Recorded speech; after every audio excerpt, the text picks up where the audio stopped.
All right, let's jump right in.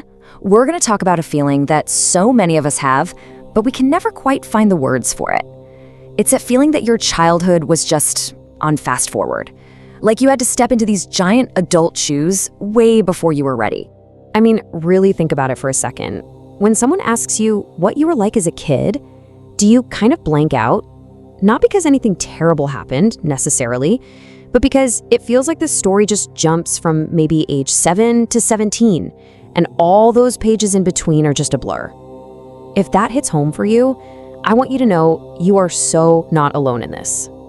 And hey, does this phrase sound familiar? If that compliment has followed you your whole life, from teachers, relatives, maybe even from your own parents, then this explainer is going to connect some serious dots for you. We're about to unpack why you got that reputation, and more importantly, the invisible price you've been paying for it ever since.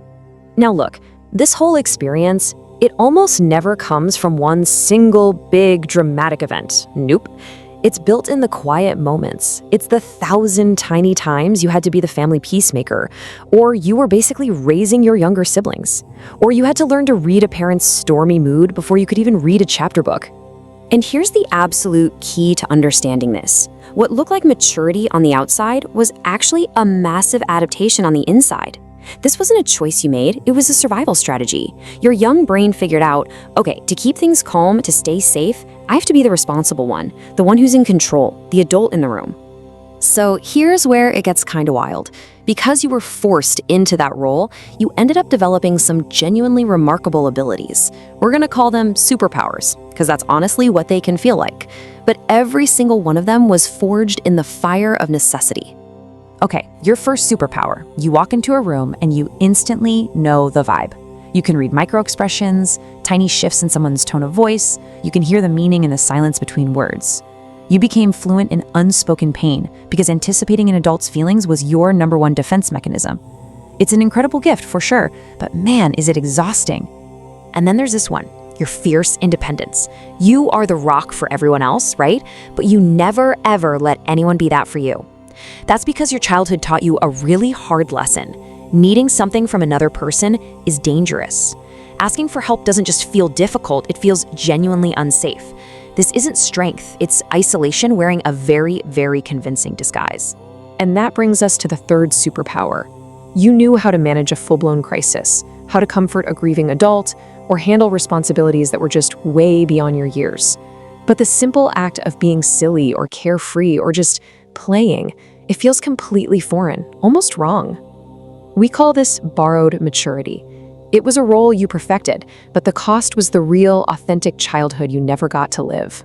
So you developed these incredible skills for navigating total chaos. But, and this is the big turn, these superpowers weren't free. They came with a steep, hidden price tag. And it's one you're most likely still paying in your adult life, probably every single day.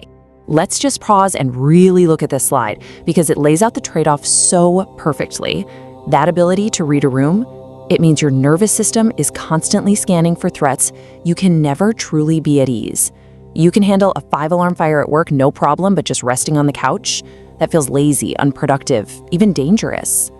And being the one everyone leans on has meant you've never learned how to lean back. And this is the absolute root of it all, the deepest cost. Your brain created this incredibly strong connection. To be worthy of love, to be worthy of safety, you must be useful. You have to be the fixer, the planner, the caregiver. So now as an adult, you've got this relentless internal pressure to justify your own existence by what you do for other people. You know, this entire pattern, the childhood on fast forward, the superpowers born from just trying to get by, the hidden price of constant anxiety, this isn't just a sad story. It's not a personality quirk. This is a recognized psychological phenomenon. And just giving it a name can be the first huge step toward understanding everything. The term is parentification, and that's exactly what it sounds like. It's when the roles get reversed, and the child has to become the parent. It's so much more than just doing chores. It's a fundamental rewiring of your brain during its most crucial formative years. It teaches you that your value isn't something you just have. It's something you have to earn over and over again. So, the big question is, where do you go from here? The most important thing I want you to hear is that this pattern can change. Healing isn't about blaming anyone or trying to erase your past. It's about finally learning to give yourself the care and the permission you never got. It's about learning how to come home to yourself. The path forward really starts with a few key steps. First, you have to let yourself grieve the childhood you missed out on. That isn't being dramatic, it's being honest. Second, you have to consciously, actively work to untangle your self-worth from your to-do list. And third, and this is often the hardest one, you have to practice receiving. Practice letting someone else make the plan. Let someone else solve the problem.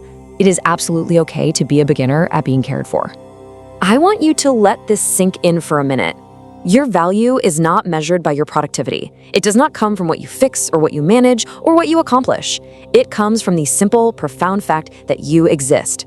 You are a human being, not a human doing. And rest is not a reward you have to earn. It is your birthright. That resourceful, responsible, mature for their age kid, they did exactly what they needed to do to keep you safe and get you here. Their job is done. The performance is over. They did an incredible job.